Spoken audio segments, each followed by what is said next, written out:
امال کی کتاب میرے ساتھ نکالیے گا جی مل کر. امال کی کتاب 8واں باب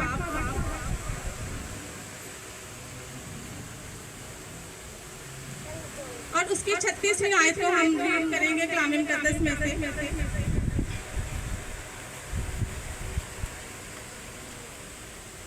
پس فلپس نے کہا کہ اگر تو دل و جان سے ایمان لائے تو بپتسمہ لے سکتا ہے. اس نے جواب میں کہا میں ایمان لاتا ہوں کہ یسوع مسیح خدا کا بیٹا ہے. پس انہوں نے رتھ کھڑا کرنے کا حکم دیا اور فلپس اور خوجہ دونوں پانی میں اتر پڑے اور اس نے اس کو بپتسمہ دیا.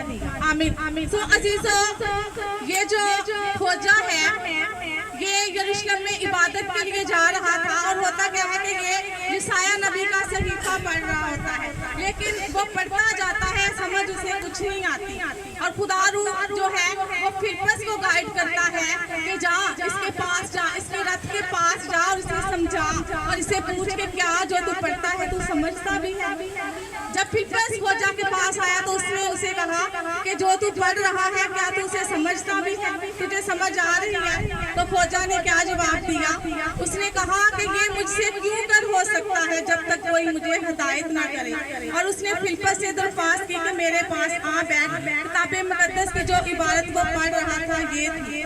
عزیزو جب فلپس نے خوجہ سے کہا کہ کیا تجھے سمجھ آ رہی ہے تو اس نے سچ بات کہی. اس نے کہا کہ میں اس کلام کو نہیں سمجھ رہا اور جب تک کوئی مجھے نہیں سمجھائے گا میں نہیں سمجھ سکتا. اور پھر اس نے فلپس سے ہی کہا کہ تو میرے پاس آ کر بیٹھ جا اور مجھے کلام مقدس کی اس عبارت کو جو ہے وہ سمجھا دے, اس کے بارے میں مجھے جو ہے وہ معلومات دے.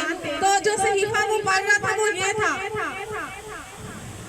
لوگ اسے بیڑ کی طرح ذبح کرنے کو لے گئے اور جس طرح برا اپنے بال کترنے والوں کے سامنے بے زبان ہوتا اسی طرح وہ اپنا منہ نہیں کھولتا. اس کی بستحالی میں اس کا انصاف نہ ہوا اور کون اس کی نسل کا حال بیان کرے گا کیونکہ زمین پر سے اس کی زندگی مٹائی جاتی ہے. عزیزو یہ جو صحیفہ ہے کلام مقدس کی یہ عبارت جو ہے یہ خوجہ پڑھ رہا تھا جس کی اسے سمجھ نہیں آ رہی تھی اور اس نے فلپس سے ریکویسٹ کی تھی کہ مجھے اس کے بارے میں سمجھا دے. اب فلپس جانتا تھا کہ یہ جو عبارت ہے یہ جو پیش گوئی ہے یہ مسیح یسوع کے بارے میں ہے. تو وہ شروع سے مسیح یسوع کے بارے میں سے بتاتا ہے کہ مسیح یسوع اس دنیا میں اس لیے آئے کہ گناہگار نجات پائے. اس نے اس کو بپتائش کے بارے میں بتایا.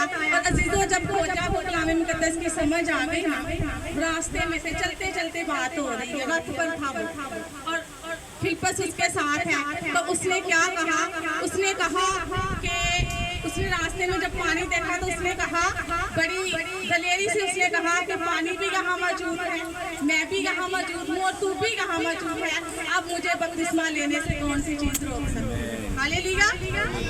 سو اگر کسی انسان کے دل میں یہ سوال ہے کہ انسان بپتسمہ کب لے سکتا ہے